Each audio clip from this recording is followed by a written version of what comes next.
isprehan ko na lang para kahit pa paano meron naman akong ano, kasi sayang naman kung wala mangyayari dito sa aking pinaghirapan. Ang dami talaga niyang uod. Mga abubot pa lang yung bunga niya, pero inaatake na siya ng uod. Kaya sabi ng mister ko na siya, isprehan na lang daw ng pang-uod. Siya daw mag-spray, kaso hindi niya kinaya sa oras. Dahil ang aga niya nag-araro doon sa palayan namin. Hindi pa natapos yung pag-araro. Pumasok naman siya sa trabaho niya. Kaya ako na lang. Dapat to, madaling araw pa ito dapat i-spray habang malamig pa ang panahon. Tapos, kumbaga ang mga nagdadala ng uod na mga insekto nandyan pa. Para ma-sprayhan sila, masali sa spray. Kumbaga tulog pa sila ba? Kasi ang mga nagdadala ng uod nito naalis din. Tapos nabalik pag hapon na. Parang nauwi din sila dito. Kaya dapat mag-spray ng mga ganito talaga. Dapat madaling araw or late of the evening o kaya late of the morning ba kanyang nandyan pa yung mga insekto na nagdadala ng mga virus.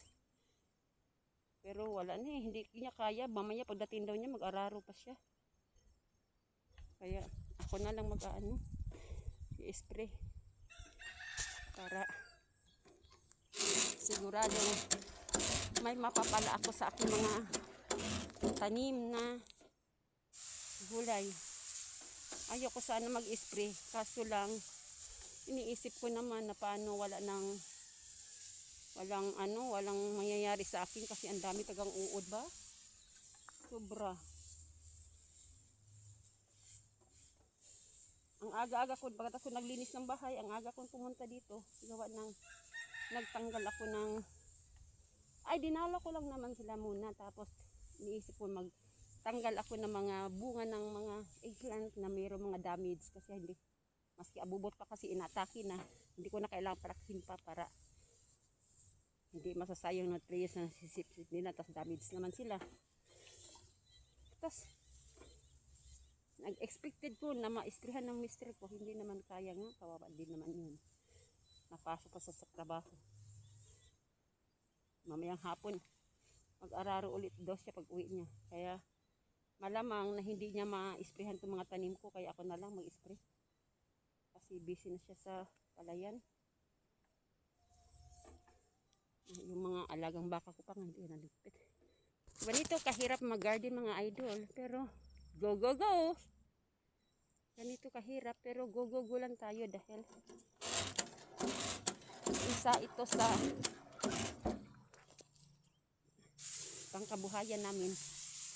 Hindi naman talaga totally dito, pero nakamalaking tulong sa akin ang pag-garden. Gawa na exercise ang aking katawan. Kasi kung magmukmuk ako sa bahay, baka high blood din ako. Kaya ito pag-garden ko, napakalaking tulong sa akin. Pang araw-araw na yung pangailangan, kasi dito ako nakuha ng upang ulam. Kaya hello mga ka-farmers! Good morning!